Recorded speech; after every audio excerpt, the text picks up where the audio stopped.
എല്ലാവർക്കും നമസ്കാരം. മൈ സ്റ്റാറ്റിലേക്ക് സ്വാഗതം. അവിട്ടം നക്ഷത്രക്കാർക്ക് ഈ വരുന്ന 2025 ആണ്ട് എങ്ങനെയാണെന്ന് നമുക്ക് നോക്കാം. അതിലേക്ക് കടക്കുന്നതിന് മുമ്പ് പ്രൈവറ്റ് കൺസൾട്ടേഷൻ താല്പര്യമുണ്ടെങ്കിൽ അതിൻ്റെ ഡീറ്റെയിൽസ് ആ ഡിസ്ക്രിപ്ഷനിലുണ്ട്, നോക്കാവുന്നതാണ്. ഇനി നമുക്ക് റീഡിങ്സിലേക്ക് കടക്കാം. അവിട്ടം നക്ഷത്രക്കാർക്ക് ഈ വരുന്ന വർഷം, അതായത് 2025 എങ്ങനെയാണ് എന്ന് നമുക്ക് നോക്കാം.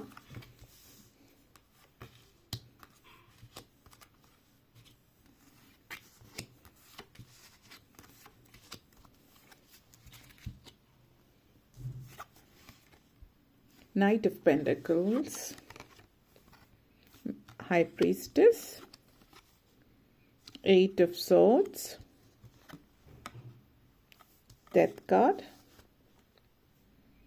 Two of Wands, Eight of Cups, Eight of Pentacles, King of Wands. നിങ്ങളെ സംബന്ധിച്ചിടത്തോളം ഈ ഒരു വർഷം എന്ന് പറയുന്നത് പല കാര്യങ്ങളിലും നിങ്ങൾ ജീവിതത്തിൽ പ്രധാനപ്പെട്ട തീരുമാനങ്ങൾ എടുക്കുന്ന ഒരു സമയമാണ്. അതുപോലെ തന്നെ ജീവിതം മുന്നോട്ടേക്കാണ് പോകുന്നത്, പുറകോട്ടേക്കല്ല എന്നുള്ളൊരു തിരിച്ചറിവ്. അതായത് ജീവിതത്തിൽ ഇനി ആവശ്യമില്ലാത്ത പലതും ജീവിതത്തിൽ നിന്ന് കളയുകയും ജീവിതത്തിൽ മുന്നോട്ടേക്ക് പോകാൻ വേണ്ടി ആവശ്യമുള്ള കാര്യങ്ങളെല്ലാം ജീവിതത്തിലേക്ക് ഏറ്റെടുക്കുകയും ചെയ്യുന്ന ഒരു സമയമെന്ന് പറയാം. ആദ്യം തന്നെ നമുക്ക് knight of pentacles and two of phones എനർജിയാണ് വന്നിരിക്കുന്നത്. ഇത് സൂചിപ്പിക്കുന്നത് നിങ്ങൾ മുന്നോട്ടേക്കാണ് എന്നുള്ളൊരു ബോധ്യം, ഒരു പൂർണ്ണമായിട്ടുള്ളൊരു ബോധ്യം നിങ്ങൾക്കുണ്ട്. കാരണം പലപ്പോഴും നമ്മൾ ജീവിതത്തിൽ മുന്നേറുമ്പോൾ കഴിഞ്ഞുപോയ കാലത്തെക്കുറിച്ചിട്ട് നമ്മൾ ചെയ്ത തെറ്റുകൾ, അല്ലെങ്കിൽ നമ്മൾ അറിഞ്ഞോ അറിയാതെയോ ഉള്ള നമ്മുടെ ഭാഗത്തു നിന്നുണ്ടായ തെറ്റുകുറ്റങ്ങൾ ആലോചിച്ചും ജീവിതത്തിൽ നമ്മളെ ജീവിതം നമ്മൾ പരാജയപ്പെടുത്തിയ അല്ലെങ്കിൽ നമ്മൾ പരാജയപ്പെട്ടിട്ടുള്ള സാഹചര്യങ്ങൾ മുന്നോട്ടേക്ക് പോകുമ്പോൾ അതിനെക്കുറിച്ചിട്ടുള്ളൊരു ഭീതി, ഇനി ജീവിതം എങ്ങനെയായിരിക്കും. അതായത് നമ്മൾ പറയും ജീവിതം എന്ന് പറയുന്നത് ഒരു പ്രസൻ്റാണ്, നമ്മൾ പ്രസൻറ്റിൽ ജീവിക്കുക. കാരണം ജീവിതം ഒരു പ്രസൻറ്റ് പോലെ, ഒരു സമ്മാനം പോലെയാണ്. നമ്മൾ പ്രസൻറ്റിലാണ്. നമ്മൾ കഴിഞ്ഞു പോയ കാലത്തിൽ ജീവിച്ചാൽ ആ സമയത്തുണ്ടായിട്ടുള്ള നഷ്ടങ്ങൾ നമ്മളെ സങ്കടപ്പെടുത്തും. ഭാവിയിലേക്ക് പോയി ജീവിക്കുകയാണെങ്കിൽ നമ്മൾ ഭാവിയിൽ എന്താകുമെന്ന് നമുക്കറിയില്ല. അതുള്ളത് കൊണ്ട് നമ്മുടെ ഉള്ളിൽ ആകാംക്ഷ, അതായത് വളരെയധികം ഒന്നും അറിയാത്ത ഒരു ആകാംക്ഷ, അതൊരു ഭീതിജനകമായിട്ടില്ല. അപ്പോൾ പാസ്റ്റിലാണെങ്കിലും ഫ്യൂച്ചറിലേക്ക് പോവുകയാണെങ്കിലും രണ്ടും നമ്മൾക്ക് ഒരു ഭീതിജനകമായിട്ടുള്ള, ഒരു സങ്കടകരമായിട്ടുള്ള അവസ്ഥയാണ്. അപ്പോൾ അതിൽ ജീവിക്കാതെ ഇപ്പോൾ നിങ്ങൾ എവിടെയാണുള്ളത് അവിടെ നിങ്ങൾക്ക് എന്തൊക്കെ ചെയ്യാൻ പറ്റും. അതായത് കഴിഞ്ഞു പോയ കാലം മാറ്റാനാവില്ല. ഭാവി നന്നാകണമെങ്കിൽ ഇപ്പോൾ പ്രസൻറ്റിൽ നന്നായിട്ട് ജീവിക്കണം. ഈ ഒരു ചിന്തയിലേക്കും ഈ ഒരു പക്വതയിലേക്കും നിങ്ങൾ വളരുകയാണ്. അപ്പോൾ ഇപ്പം നിങ്ങൾ വേണ്ടുന്ന പ്രവർത്തികൾ ചെയ്യുന്ന ഒരു സമയമാണ്. അപ്പോൾ 2025 ആക്ഷൻ ടൈമാണ്. നിങ്ങളുടെ ജീവിതത്തിൽ നിങ്ങൾ ആക്ഷൻ എടുക്കുന്ന സമയമായതുകൊണ്ട് തന്നെ പല കാര്യങ്ങൾക്കും വേണ്ടുന്ന തീരുമാനങ്ങൾ പലതും എടുക്കുന്നത് കൊണ്ട് ഭാവിയിലേക്ക് വേണ്ടുന്ന ഒരു ജീവിതം, ഒരു ലോങ് ടേമിലേക്ക് വേണ്ടുന്ന ജീവിതം കെട്ടിപ്പടുക്കാനുള്ള ആദ്യപടി എന്നുള്ള രീതിയിലാണ് 2025 നിങ്ങളെ സംബന്ധിച്ചിടത്തോളം കാണിക്കുന്നത്. അതേപോലെ തന്നെ ടു ഓഫ് വൺസ് എനർജിയാണ്. പലരെയും സംബന്ധിച്ചിടത്തോളം നിങ്ങളുടെ ഒരു 10 വർഷത്തെ ഒരു അധ്വാനം, അതൊക്കെ ഇപ്പം നിങ്ങൾ 10 വർഷമായിട്ടൊക്കെ ചിന്തിക്കുന്ന ചില കാര്യങ്ങളായിരിക്കും, അല്ലെങ്കിൽ 10 വർഷം കൊണ്ടുള്ള നിങ്ങളുടെ അധ്വാനം ഒരു അതിൻ്റേതായിട്ടുള്ള പാരമ്യത്തിൽ എത്തി നിൽക്കുന്ന ഒരു സാഹചര്യം എന്നുള്ള രീതിയിലാവാം. നിങ്ങൾ കാലങ്ങളായിട്ട് ആഗ്രഹിച്ചൊരു കാര്യമായിരിക്കാം. ചില ആളുകളെ സംബന്ധിച്ചിടത്തോളം നിങ്ങൾ ഒത്തിരി ആഗ്രഹിച്ചൊരു കാര്യമായിരിക്കാം അത് കാലങ്ങളായിട്ട് ആഗ്രഹിക്കുന്ന കാര്യം.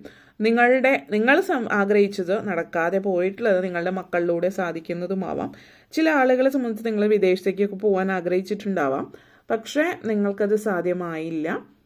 മക്കൾ വഴി അത് സാധ്യമാകുന്നു എന്നുള്ളത്, അതായത് മക്കളെ അതിന് വേണ്ടിയിട്ട് നിങ്ങൾ ആ ഒരു രീതിയിൽ വളർത്തുന്നു എന്നുള്ളതല്ല ഉദ്ദേശിക്കുന്നത്. മക്കൾ ചിലപ്പോൾ പഠിച്ച് നല്ല രീതിയിൽ പോയി വിദേശ രാജ്യത്ത് എവിടെയെങ്കിലും ജോലി ലഭിക്കുന്നുണ്ടാവും. ആ ഒരു ജോലിയിൽ നിങ്ങൾ മുന്നോട്ടേക്ക് പോകുമ്പോഴും ആ ജോലിയിൽ അവർ മുന്നോട്ടേക്ക് പോകുമ്പോൾ നിങ്ങളെയും മറ്റൊരു രാജ്യത്ത് ലോകം കാണാൻ, ലോകം ചുറ്റി സഞ്ചരിക്കാൻ, വിദേശത്തൊക്കെ പോകാനുള്ള ഒരു ഭാഗ്യം മക്കളിലൂടെ നിങ്ങൾക്ക് ഉണ്ടാവുന്നതായിട്ടുള്ളൊരു സൂചന ചില ആളുകൾക്ക് സൂചിപ്പിക്കുന്നുണ്ട്. മറ്റു ചിലരെ സംബന്ധിച്ചിടത്തോളം ടു ഓഫ് വൺസ് എനർജി സൂചിപ്പിക്കുന്നത് 2 കാര്യങ്ങളാണ്. ഒന്ന്, നിങ്ങളെന്ന് പറയുന്ന വ്യക്തി നിങ്ങളുടെ ലൈഫിൽ നിങ്ങൾ ഒരു പാർട്ട്ണർഷിപ്പുമായിട്ട് ബന്ധപ്പെടുത്തിയിട്ടുള്ളൊരു കാര്യമാണ് സൂചിപ്പിക്കുന്നത്.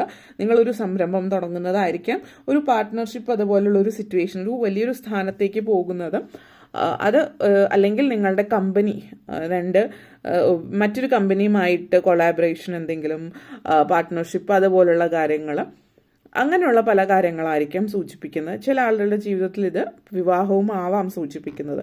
ഇത് രണ്ട് ചേർന്ന് ഒന്നാകുന്ന ഒരു സാഹചര്യം ഉണ്ടല്ലോ, രണ്ടും കൂടി ചേർന്നിട്ട് ആ ഒരു എനർജി ഉണ്ട്, അതുകൊണ്ടാണ് പറഞ്ഞിട്ടുള്ളത്. പിന്നെ നമ്മൾ high priestess energy, 8 of cups എനർജിയാണ്. ഇത് സൂചിപ്പിക്കുന്നതെന്ന് പറഞ്ഞാൽ നിങ്ങളുടെ ജീവിതത്തിൽ നിങ്ങൾക്ക് നിങ്ങളുടെ നിയോഗം എന്താണെന്ന് മനസ്സിലാകുന്ന ഒരു സമയം എന്ന് വേണമെങ്കിൽ പറയാം. പലരെയും സംബന്ധിച്ചിടത്തോളം ഈ ഒരു വർഷം ഒരു വഴിത്തിരിവാണ്. കാരണം തീർച്ചയായിട്ടും പലരുടെയും ജാതകവശാൽ വ്യത്യസ്തങ്ങളായിട്ടുള്ള കാര്യങ്ങളാണ്. ഇതൊരു ജനറൽ റീഡിംഗ് ആണ്. അപ്പോൾ നിങ്ങളുടെ ചില ആളുകൾ നിങ്ങളുടെ നിയോഗം, ജീവിത ലക്ഷ്യം ഇതൊക്കെ എന്താണെന്ന് മനസ്സിലാക്കുന്നതാവാം. നിങ്ങളെ തന്നെ തേടിയുള്ള യാത്രയാവും. അപ്പോൾ പല ആളുകളും ഒത്തിരി വിദേശ യാത്രകൾ നടത്തുന്നുണ്ടാവാം. ചില ആളുകൾ അത് ആത്മീയമായിട്ടുള്ള യാത്രയും ആവാം. അതായത് അമ്പലങ്ങൾ, പള്ളികളിലൊക്കെ സഞ്ചരിക്കുക, ഭക്തിസാന്ദ്രമായിട്ടുള്ള അതായത് നമ്മൾ പലപ്പോഴും നമ്മളെ തേടിയുള്ള യാത്ര എന്ന് പറയുമ്പോൾ ഭക്തിയിലേക്ക് അല്ലെങ്കിൽ ആത്മീയതയിലേക്കാണ് വിരൽ ചൂണ്ടുന്നത്. എല്ലാവരും അങ്ങനെ തന്നെ ആയിരിക്കണമെന്നില്ല. ഓരോരുത്തരുടെ നിയോഗം ഓരോന്നാണ്. അപ്പോൾ നിയോഗം കണ്ടെത്തുക എന്ന് പറഞ്ഞാൽ ഭക്തിമാർഗത്തിലൂടെ അല്ലെങ്കിൽ ആത്മീയമായിട്ടുള്ള രീതിയിലായിരിക്കണമെന്നും ഇല്ല. അപ്പോൾ ഓരോരുത്തരുടെ സാഹചര്യം അനുസരിച്ചിട്ട് അത് വ്യത്യാസപ്പെട്ടിരിക്കും.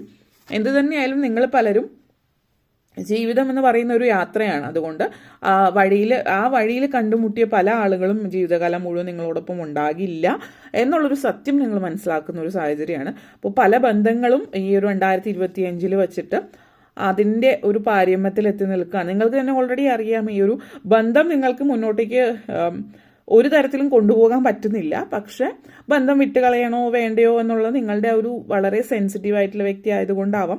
വിട്ടുകളയാതിരിക്കാൻ വേണ്ടിയിട്ട് നിങ്ങൾ ശ്രമിക്കുന്നുണ്ടാവും. പക്ഷെ എല്ലാവരുടെയും എല്ലാ ബന്ധങ്ങളും ഒരുമിച്ച് മുന്നോട്ടേക്ക് ആയിരിക്കില്ല. അപ്പോൾ അത് നിങ്ങൾ മനസ്സിലാക്കിയിട്ട് മുന്നോട്ടേക്ക് കൊണ്ടുപോകുക എന്നുള്ളതാണ് സൂചിപ്പിക്കുന്നത്.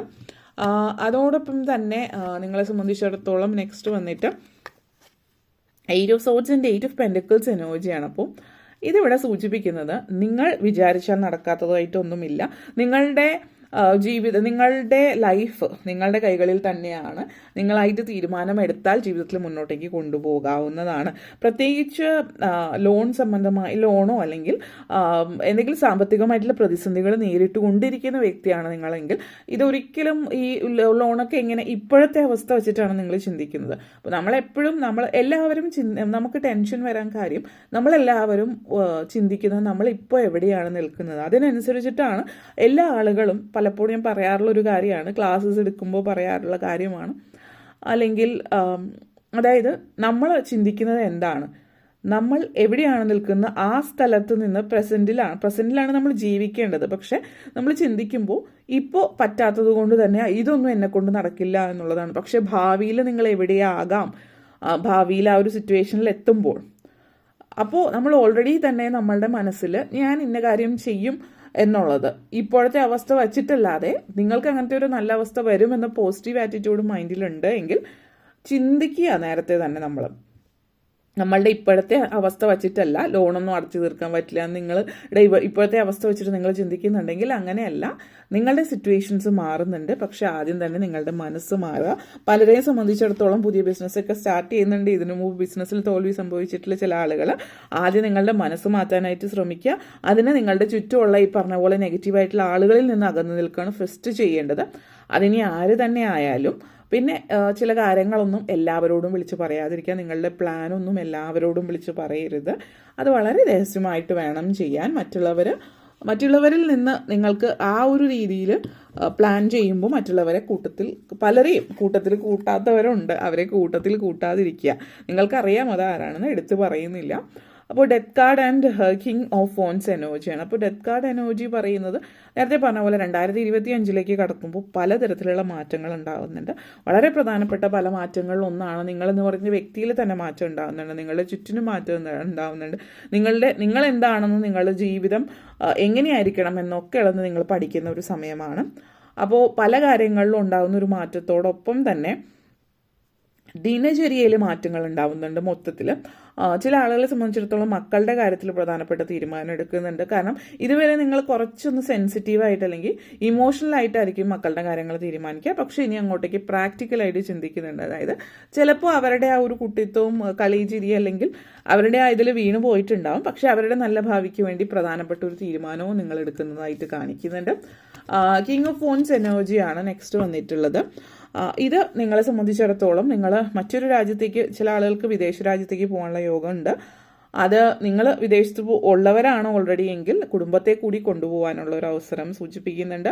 ചില ആൾ ഓൾറെഡി വിദേശത്തുള്ളവരാണെങ്കിൽ സിറ്റിസൺഷിപ്പോ അല്ലെങ്കിൽ ഗ്രീൻ കാർഡ്, ബ്ലൂ കാർഡ് ഇത്യാദി കാര്യങ്ങളൊക്കെ എടുക്കുന്നുണ്ട്. വേറൊരു രാജ്യത്തുള്ള ഒരാൾ മറ്റു രാജ്യത്തേക്ക് മാറാനും ഒക്കെ ഉള്ളൊരു സാധ്യത ഈ ഒരു വർഷം നിങ്ങളെ സംബന്ധിച്ചിടത്തോളം സൂചിപ്പിക്കുന്നുണ്ട്. ഓക്കെ, അപ്പോൾ ഇത്രയും കാര്യങ്ങളാണ് പറയാനുണ്ടായിരുന്നത്. നിങ്ങൾക്ക് ഈ വീഡിയോ ഇഷ്ടപ്പെട്ടുവെങ്കിൽ ലൈക്ക് ചെയ്യാനും ഷെയർ ചെയ്യാനും കമൻറ്റ് ചെയ്യാനും സബ്സ്ക്രൈബ് ചെയ്യാനും മറക്കരുത്. എല്ലാവർക്കും നന്ദി, നമസ്കാരം.